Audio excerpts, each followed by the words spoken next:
Bonjour. Eh bien, merci de m'inviter donc pour présenter le fameux livre de Carroll Quigley, Histoire secrète de l'oligarchie anglo-américaine. Et j'ai eu l'honneur de faire une préface, un avant-propos qui fait à peu près 27-28 pages. Ouvrage qu'il faut définir, qu'il faut expliquer. D'abord, c'est un livre dans la hiérarchie des relations internationales, il appartient au top. Dans ce sens que l'auteur, d'abord il faut le définir, Carroll Quigley, était professeur d'université à Georgetown, il est né en 1910, mort en 1977. Et il était un spécialiste de tout ce qui est relations internationales. Et il a bénéficié de pièces d'archives inédites appartenant aux élites anglo-américaines. Pourquoi? Pour deux raisons. La première, c'est qu'il était tout simplement acquis au principe de la gouvernance mondiale, parce que c'est cette chose-là qu'il décrit, l'action des élites anglo-américaines de la fin du 19e siècle jusqu'au milieu des années 50, en faveur d'une gouvernance mondiale.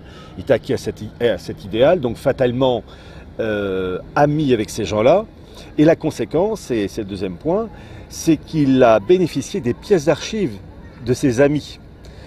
Et donc il a puisé, j'allais dire, dans un recueil, une documentation extraordinaire, de première main, livre absolument irréfutable, parfaitement référencé, où il explique les coulisses, l'arrière-fond, la boutique du monde anglo-saxon pour mettre en place cette gouvernance mondiale, avec donc cette alliance entre les élites anglaises et les élites américaines. Et donc c'est un ouvrage extraordinaire, à ce point extraordinaire que Carroll Quigley est mort en 1977, il a préféré que le livre sorte après sa mort. Le livre est sorti la première fois aux États-Unis en 1981. Donc quand même en puisant dans les archives les plus, je ne vais pas dire parfaites, mais les plus référencées, il y a une forme de prudence, on ne sait pas pourquoi, enfin on devine. Alors chose très intéressante dans ce livre, c'est qu'il partage donc l'idéal de ses amis, de ses élites anglo-américaines, mais il précise cette chose intéressante, il n'était pas d'accord sur leur méthode. Il reproche à ses amis ce côté secret, opaque, pour mener à bien cet idéal de gouvernance mondiale avec des blocs régionaux, etc., constituant l'architecture.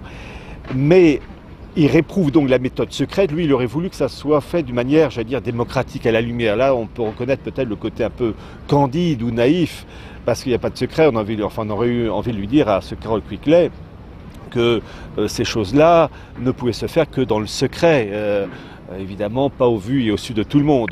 Donc c'est quand même étonnant de sa part d'être à la fois pour la finalité, mais la méthode qu'il aurait voulu donc à l'air libre. Bon, c'est le côté un peu étonnant de cet homme-là. Donc un ouvrage de première main et qui est terriblement d'actualité, parce qu'aujourd'hui on vous parle de gouvernance mondiale, de nouvel ordre mondial, d'union régionale, l'Union européenne en étant le prototype plus avancé, mais vous avez aussi l'UNASUR pour l'Amérique du Sud, l'ALENA pour l'Amérique du Nord, qui est appelée un jour ou l'autre à devenir communauté ou union nord-américaine, et puis vous avez la communauté économique eurasiatique lancée par Vladimir Poutine, qu'il veut transformer en union eurasienne, qu'il veut supranationale d'ailleurs, et qui pour le moment, Union eurasienne, enfin future Union eurasienne qui réunit Russie, Kazakhstan et Biélorussie. Et donc on voit que les choses se mettent en place, et ce Carroll Quigley explique les origines profondes de notre monde actuel. C'est pourquoi cet ouvrage-là est un livre de première main. Il a, à partir des pièces d'archives vraiment les plus secrètes, expliqué un travail de très longue haleine, étalé sur non pas des dizaines d'années, mais des générations. Je vous cite un exemple. L'exemple de l'Empire britannique. Les colonies britanniques en Afrique, au Canada, aux Indes. Cet empire britannique, à partir de 1948, s'est appelé Commonwealth of Nations, Commonwealth des Nations. Et la question toute bête, mais qui a décidé de cette mutation d'empire britannique à Commonwealth of Nations? Et Carroll Quigley explique que ce sont ces élites anglaises qui ont décidé de cette mutation, qui a été l'expression Commonwealth of Nations, Commonwealth des Nations, qui a été exprimée dans un ouvrage sorti en 1916, 32 ans avant. Et encore, l'expression même Commonwealth est utilisée par ces élites anglaises dès 1884. Donc on voit ce travail immense de préparation des dizaines et des dizaines d'années à l'avance, et c'est ça qui est très dur à faire comprendre aux personnes d'aujourd'hui qui ont l'habitude de la télécommande et qui ont une vision du monde qui s'étale sur une journée de 24 heures et encore en enlevant les heures de sommeil, c'est que vous avez affaire qu'on partage ou qu'on ne partage pas les idées de ces personnes-là, et à titre personnel je ne suis pas évidemment d'accord avec eux, mais ce sont des intelligences profondes, méthodiques, et qui voient sur des générations. Et donc, Carroll Quigley explique tous les éléments mis en place pour favoriser cette gouvernance mondiale à partir de blocs régionaux. Il explique l'action de ces personnes, que ce soit dans le domaine économique, dans le domaine financier, dans le domaine des journaux, entre autres le Times, en liaison avec les Américains, pour poser donc cette fondation de gouvernance mondiale. Et cet auteur, Carroll Quigley, qui a eu entre autres, pour petite information, comme étudiant un certain Bill Clinton, futur président des États-Unis, qui lui a rendu hommage quand il est mort, Carroll Quigley. Donc ça montre en plus la connivence et les communion de pensée entre ces personnes-là. Je vous dis donc, Carroll Quigley désapprouvait la méthode. Lui, il aurait voulu de manière plus démocratique, bon, pour moi naïve. L'intérêt de ce livre, c'est donc de montrer une famille, une catégorie sociale, aristocratique ou de la haute bourgeoisie anglaise, en liaison avec une élite américaine, qui travaille intensément. Et voyez-vous, quand on a terminé ce livre, que j'avais lu dans sa version anglaise il y a des années de ça, le titre c'était Anglo-American Establishment, on se rend compte de la vacuité du mot démocratie.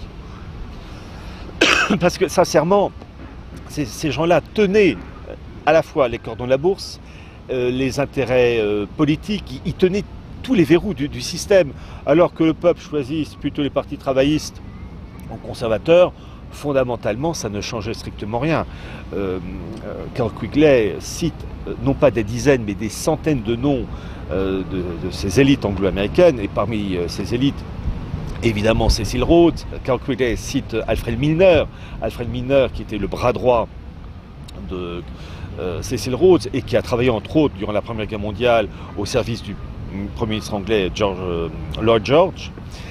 Et on voit l'action méthodique de ces personnes et entre autres, et vous allez voir la modernité de la chose, la méthode consistant à promouvoir un nouvel ordre mondial avec le grand Manitou dans cette histoire qui est Cecil Rhodes, un Anglais qui a joué un rôle éminemment important dans la promotion de la gouvernance mondiale et qui avait lancé le projet des bourses d'études Cecil Rhodes dans le but donc de recruter des étudiants animés d'une tourne d'esprit mondialiste et parce qu'il est intelligent et animé de cet idéal, prêt à occuper des postes élevés, que ce soit dans le domaine politique, économique, journalistique, services secrets, l'armée, etc. Et l'objectif de Cecil Rhodes et de ses amis, c'était d'aider ces étudiants prometteurs à occuper ces postes plus rapidement que la moyenne, pour finalement disposer, si je puis dire, d'une armée en bataille, prête à la bataille, pour promouvoir un nouvel ordre mondial.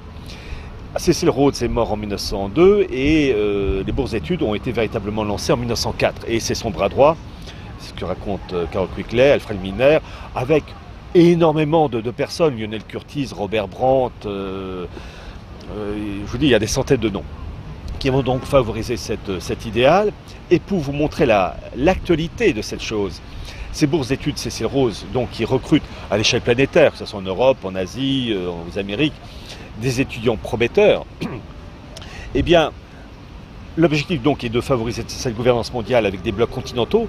Comment peut-on l'illustrer? Eh bien, tout simplement, lorsque vous avez eu entre 2002 et 2004, donc un siècle après le lancement des bourses d'études Cecil Rhodes, vous avez eu la fameuse Convention Giscard, avec la volonté de mettre une constitution européenne, et document, Convention Giscard, qui va être refusé par les Français et les Hollandais en 2005 avec le fameux référendum. Et puis la chose a été remise sur les rails avec le fameux traité de Lisbonne, parce qu'évidemment, quand le peuple dit non, les élites passent outre. Bon. Eh bien, durant cette préparation de Convention Giscard 2002-2004, Certes, Giscard était le patron, mais le véritable chef d'orchestre, c'était son bras droit, le secrétaire général, qui s'appelait John Kerr. Et John Kerr, Kerr s'écrit K-E-2-R, et John Kerr, il suffit de voir sa bibliographie qui est sur Internet. Il a été entre autres patron d'une compagnie pétrolière, la Shell. Il a été entre autres l'ambassadeur de Grande-Bretagne aux États-Unis, donc on voit le niveau, mais surtout, ce John Kerr, bras droit de Giscard d'Estaing pour la préparation de la convention Giscard, a été de 1997 à 2010 dans le groupe de direction chargé de recruter les bourses d'études Cecil Rhodes. Vous vous rendez compte, un siècle après, vous avez un enfant spirituel, un descendant spirituel de Cecil Rhodes qui se retrouve à un poste clé pour promouvoir la mise en place d'une union régionale, en l'occurrence l'Europe, en sachant que le phénomène est similaire en Amérique du Nord, en Amérique du Sud, etc. Donc pour vous montrer la modernité.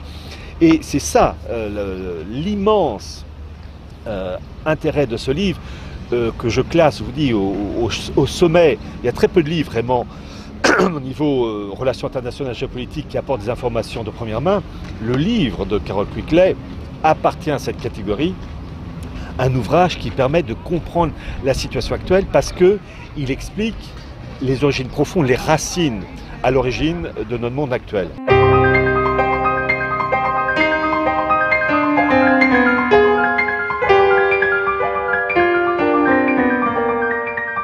Et donc, cette gouvernance mondiale expliquée de manière magnifique dans le livre de Quigley. Donc, les personnes qui écouteront qui verront cette vidéo, il y a quelques livres en matière de géopolitique, relations internationales qu'il faut avoir, et celui-là, c'est un des livres indépassables. Il y a ce livre de Quigley et puis un autre qu'il a écrit, mais qui est toujours en anglais, pas traduit, Tragedy and Hope, Tragédie et Espoir, qui est aussi un ouvrage magnifique.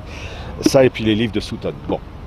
Alors, après avoir lu ce bouquin, c'est-à-dire avoir vu les travaux extraordinaires de ces élites anglo-américaines pour promouvoir la gouvernance mondiale, pour promouvoir la mise en place d'union régionale, quand vous avez terminé ce livre, vous le fermez et vous vous dites, et c'est la raison de mon avant-propos qui fait 27-28 pages, pourquoi cet idéal de gouvernance mondiale a-t-il été dévolu au monde anglo-saxon? Pourquoi pas la France?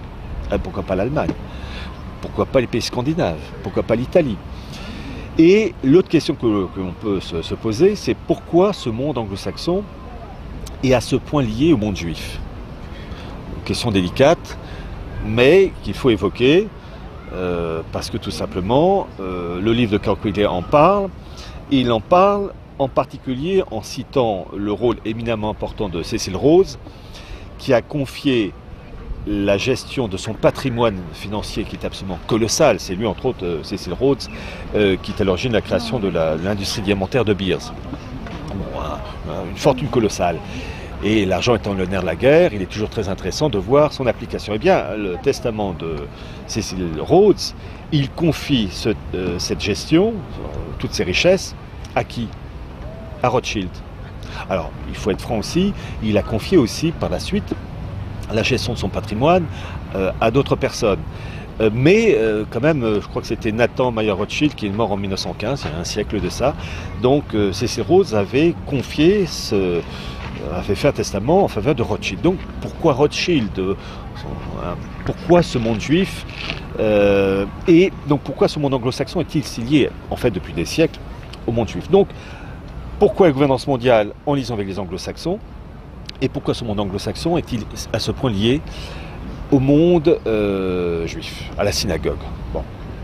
Alors, c'est ce que je voulais expliquer en 27-28 pages, où j'ai voulu faire une sorte de super note de synthèse, expliquer à partir de sources irréfutables, parce que sur des sujets aussi délicats, il vaut mieux utiliser des références nettes, précises, carrées, et à titre personnel, c'est quand même ma nature, parce que je n'aime pas le blabla qui consiste à balancer des choses qui ne sont pas sûres. C'est pourquoi je me suis appuyé sur des travaux, entre autres, d'universitaires israéliens et je pense en particulier à un Israélien qui est mort en 1982 qui s'appelait Gershom Scholem, qui est le spécialiste du monde juif, du judaïsme, de sa spiritualité.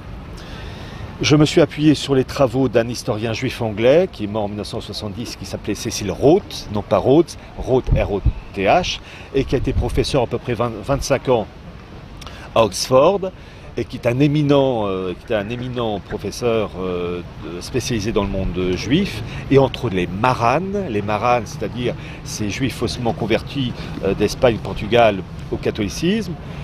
Et je me suis appuyé aussi sur les travaux de Jacques Attali. Et évidemment, il faut toujours voir aussi, un peu comme l'avocat, il faut avoir l'avis du procureur, je me suis appuyé sur les travaux de personnes éminentes, catholiques, de personnes éminentes, que ce soit Monsignor de Lassus, ou que ce soit Monsignor Gaume, ou tout simplement ce que dit la tradition de l'Église, hein, Saint Isidore de Séville, etc. Donc pour avoir la comparaison entre les deux mondes, qui dit quoi, et faire en sorte que, peu importe les opinions des personnes dans cette histoire, on puisse s'appuyer sur des faits irréprochables.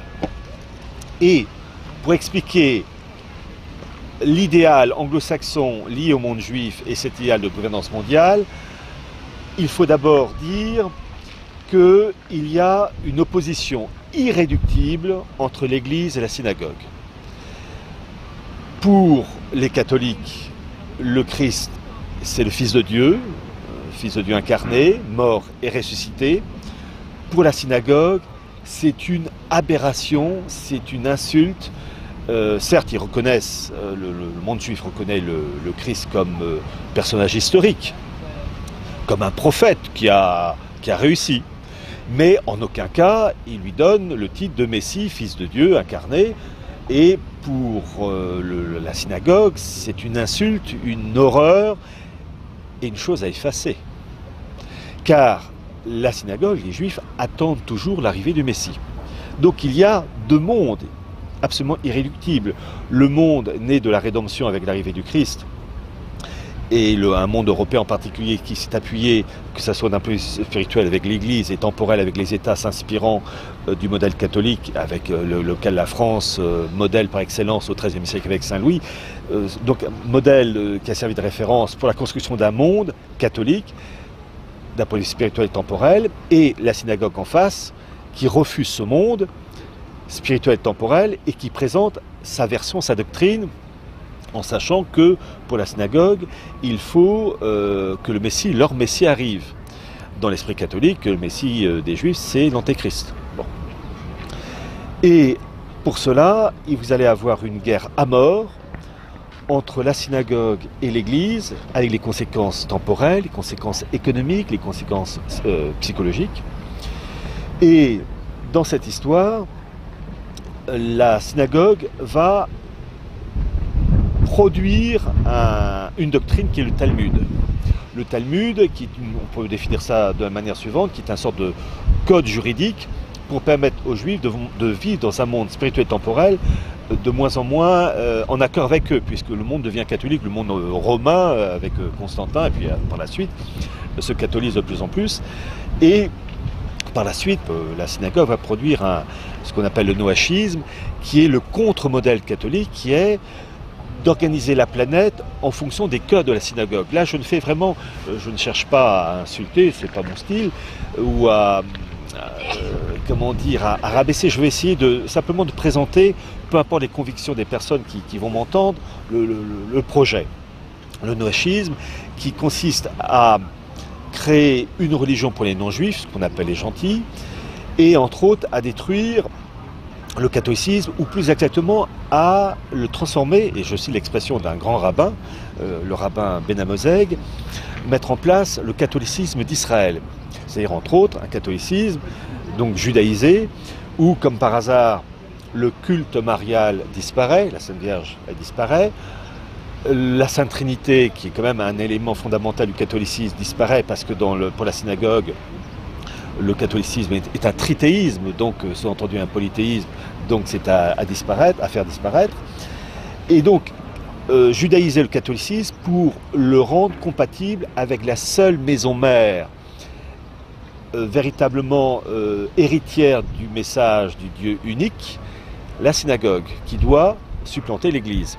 Et donc il faut, dans l'esprit de la synagogue, via le noachisme, créer une organisation spirituelle pour les non-juifs, c'est le noachisme, et le Talmud pour les populations juives. Et la finalité du projet, c'est que le peuple juif est le peuple prêtre, intermédiaire unique entre le Dieu unique et le reste de l'humanité non juive. Et toute l'organisation matérielle et spirituelle doit être faite en fonction de ce programme. Et ce à quoi nous assistons depuis 2000 ans, c'est une guerre à mort entre la révélation et la révolution. Car tout ce qu'on a pu voir, les hérésies, que ce soit l'arianisme, les bogomiles, etc., et toutes les révolutions qui ont eu lieu par la suite, ont pour objectif d'éradiquer le monde issu de la rédemption. Car il faut, et c'est l'élément clé que les catholiques doivent connaître, il faut effacer les principes des intermédiaires catholiques. Le prêtre est le transparent du Christ. Le prêtre est supérieur à l'ange parce qu'il peut pardonner les péchés comme Dieu. Et l'intermédiaire catholique se voit entre autres avec le pape. Le pape est le vicaire du Christ, c'est un intermédiaire. Et cet intermédiaire était vu aussi dans le domaine politique, temporel, avec le roi de France. La France, étant fine l'Église, avait ce privilège, depuis le baptême de Clovis, d'être la nation politique au-dessus des autres. Et le roi de France était le lieutenant du Christ, l'intermédiaire. Bon. Et cette chose avait été rappelée de manière magnifique par Sainte Jeanne d'Arc en 1429, avec la fameuse triple donation. Eh bien, dans la mentalité de la synagogue, de l'idéal de la synagogue, il faut faire disparaître cet intermédiaire catholique, chose acquise depuis le 21 janvier 1793 avec la mort de Louis XVI. Vous avez l'intermédiaire politique dans le monde catholique qui a disparu. Maintenant, il ne reste plus que l'Église, et c'est Vatican II. Vatican II étant en 1789 une Église. Et donc, les deux pays, enfin les deux mondes qu'il fallait attaquer, c'était la France, chose, j'allais dire, non, enfin, apparemment gagnée. Apparemment, la France, elle est morte depuis, enfin elle est morte, l'aspect catholique de la France avec le roi de France, Louis XVI, c'est chose acquise. C'est-à-dire que la France est coupée du baptême de Clovis depuis la Révolution de 89. Mais la même chose donc va se produire avec l'Église, et lorsque, toujours dans la théorie du Talmud, ces intermédiaires ont été détruits, c'est-à-dire qu'il y aura une rupture complète, c'est-à-dire une judaïsation complète des structures de l'Église. Avec Vatican II, on est en plein dedans, avec Nostra Aetate en particulier, et avec la France, modèle par excellence fini de l'Église qui s'est écroulée en 89, et bien là vous aurez une revanche complète de la synagogue pour instaurer son modèle à l'échelle planétaire, via les blocs régionaux, via la gouvernance mondiale. Et en fait, ce que raconte Carroll Quigley, c'est pour montrer que le monde anglo-saxon n'est que l'outil de la synagogue pour imposer son modèle. Et je raconte donc cette lutte fratricide entre la synagogue et l'Église, et qui s'est traduite entre autres par les maranes. Les maranes, ces juifs faussement convertis au catholicisme, et qui vont pour beaucoup se réfugier aux Pays-Bas, enfin les Provinces-Unies. Provinces-Unies qui vont devenir ce qu'on appelait la Jérusalem hollandaise. Et au XVIIe siècle, pour faire court, donc les Pays-Bas sont la superpuissance économique, financière, c'est le Wall Street de l'époque. Et vous allez avoir, parallèlement à ce monde hollandais, dirigé donc par la haute finance juive marane, un événement extraordinaire au XVIIe siècle qui est en Angleterre, avec l'instauration du protestantisme, le puritain Oliver Cromwell, qui va vouloir faire procéder à une bascule de la puissance financière d'Amsterdam vers la City de Londres. Parce que ce que raconte Carroll Quigley, c'est comment ce monde anglo-saxon, si puissant au niveau de la City, pourquoi la City? Pourquoi pas Madrid ou Berlin?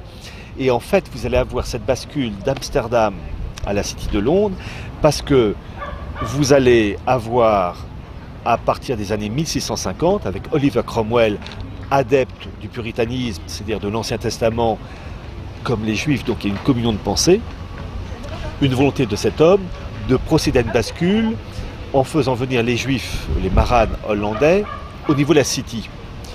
Et il va réussir cette bascule parce qu'il s'est produit un événement en 1642, et c'est ce que raconte cet historien, Cecil Rhodes, en 1642, vous avez un navigateur marane qui s'appelait Antonio de Montesinos, de son vrai nom Aaron Lévy, pour nom d'origine, c'est pour montrer l'origine donc, qui revient dans le voyage en Amérique du Sud, et entre autres, il avait longé les côtes de l'Amérique du Sud du côté de l'équateur, il revient aux Pays-Bas, et il balance cette information, et ce que je vais explique le bouquin de Carol Quickley. Il balance une information qui fait bondir de joie la communauté juive hollandaise. Il prétend avoir trouvé 2 tribus juives, les fameuses, vous savez, tribus perdues d'Israël, 2 tribus juives perdues en Amérique du Sud, les tribus de Ruben et l'autre de Lévi. Et il jure solennellement avoir donc trouvé ces 2 tribus, prétendues tribus. Et cette information soulève un enthousiasme extraordinaire auprès de la forte communauté juive hollandaise et entre autres de son grand patron, le rabbin Menasseh Ben Israël. Pourquoi? Parce que vous avez des communautés juives en Europe, donc l'Ancien Monde, et vous avez avec cette fameuse découverte, des communautés juives en Amérique du Sud, prétendues communautés juives.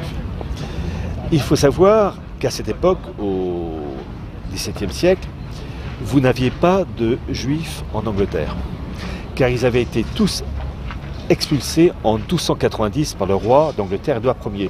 Vous aviez quelques maranes, représentants de commerçants à la City de Londres, mais vous n'aviez pas une implantation, j'allais dire, ethnique, juive en Angleterre et à la City en particulier. Et pourquoi je dis cela? Parce que le grand rabbin Menasseh Ben Israël va dire ceci dans les années 1650. Nous avons des communautés juives en Europe. Nous apprenons grâce à ce navigateur Montesinos qu'il y a les tribus juives de Ruben et de Lévi, en fait prétendues, mais ça ils ne pouvaient pas le savoir. Or, le prophète Daniel a dit que la délivrance messianique du peuple juif commencera quand tous les juifs seront répartis dans le monde entier. Et donc ce rabbin Menasseh Ben Israël dit, il y en a donc des juifs en Europe, l'Ancien Monde, nous apprenons qu'il y a des juifs en Amérique du Sud, Nouveau Monde, il ne manque plus que l'Angleterre, qui est le dernier carré encore inoccupé.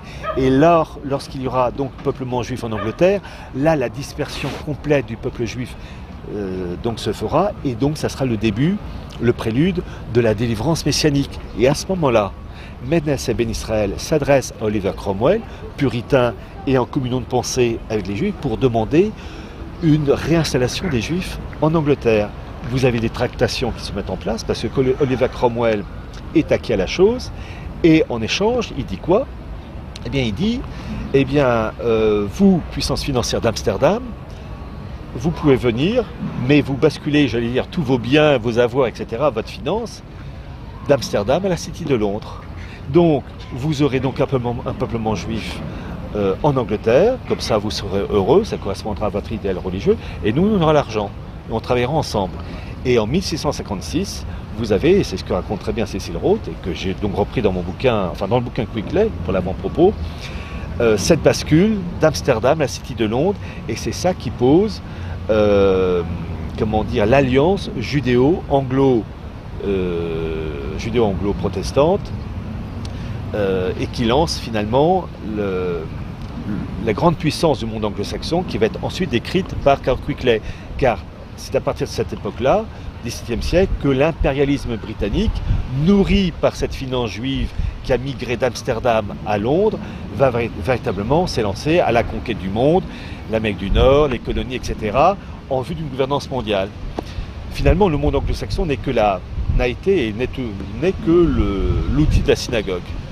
C'est ça que je voulais expliquer, parce que pour comprendre ce que raconte Carol Quickley, il faut comprendre les origines. C'est ce que j'ai voulu expliquer, et ma foi, avec toutes les preuves que j'ai avancées, c'est irréfutable.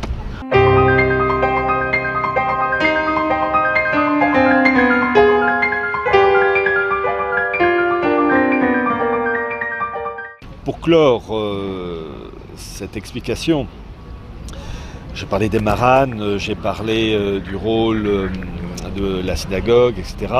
Alors il faut vraiment connaître le judaïsme talmudique, et d'ailleurs j'ai expliqué à partir des textes de Gershom Scholem, qui est vraiment la référence, l'importance du messianisme juif qui passe, il le dit lui-même, par le chaos, les révolutions, etc. Et il faut lire, entre autres, et je me suis fait un malin plaisir à recopier les passages clés de Gershom Scholem consacrés à la Révolution française, consacrés aussi au comité Union et Progrès, enfin les fameux jeunes Turcs qui ont joué un rôle très important à partir de 1913 pour la mise en place d'une Turquie moderne, et qui ont joué un très grand rôle par la suite dans le génocide arménien. Il faut savoir, et c'est ce que dit Gershom Scholem, que énormément de membres des jeunes Turcs étaient d'origine juive, enfin de juifs faussement convertis à l'islam, puisqu'on les appelait les Dömnei. Dömnei en turc veut dire apostat. Donc les Arméniens devraient quand même s'intéresser au sujet, ça peut apporter des informations utiles, éviter de rabâcher les mêmes choses, enfin bon. Et donc, voilà, c'est ce que je voulais expliquer. En fait, le rôle de la synagogue, en liaison avec le monde anglo-saxon, pour promouvoir un nouvel ordre mondial avec des unions régionales.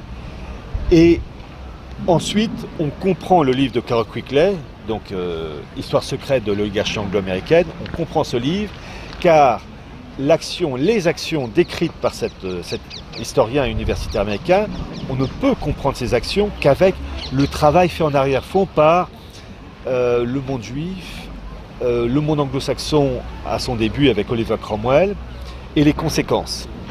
Donc vraiment, j'invite les personnes à acquérir ce livre. Il y a quelques ouvrages clés en politique et en histoire, et celui-là appartient à cette catégorie d'ouvrages indépassables. Pour le moment, le livre n'a pas été dépassé. C'est simple, il est sorti en 1981 dans sa version américaine, il n'a jamais été condamné.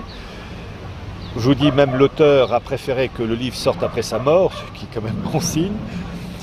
C'est qu'il devait avoir quand même un peu les poètes-poètes. Bon.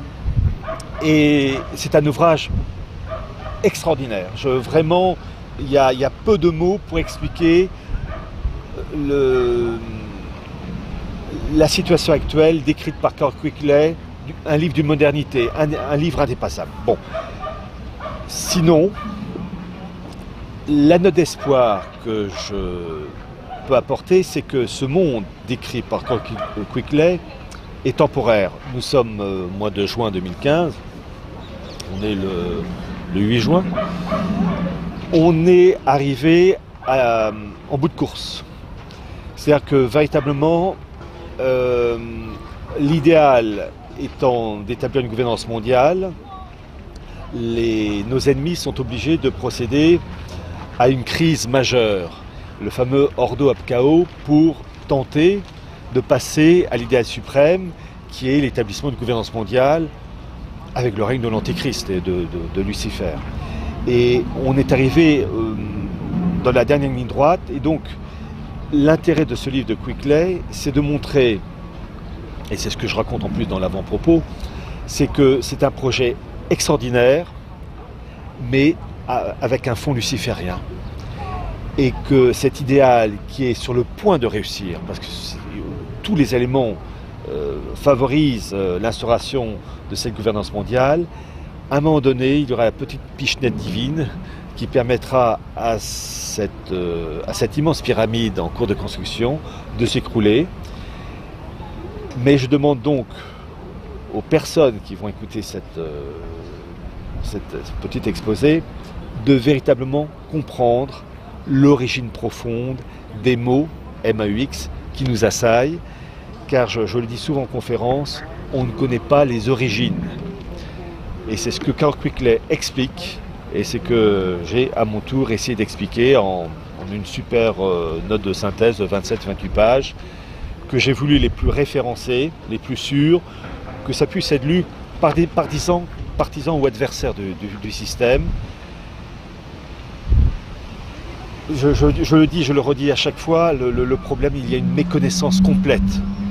Et ce livre comble d'énormes lacunes, et vraiment, ceux qui ne liront pas ce livre seront largués, comme l'ont été de nombreux catholiques dans le passé. Merci.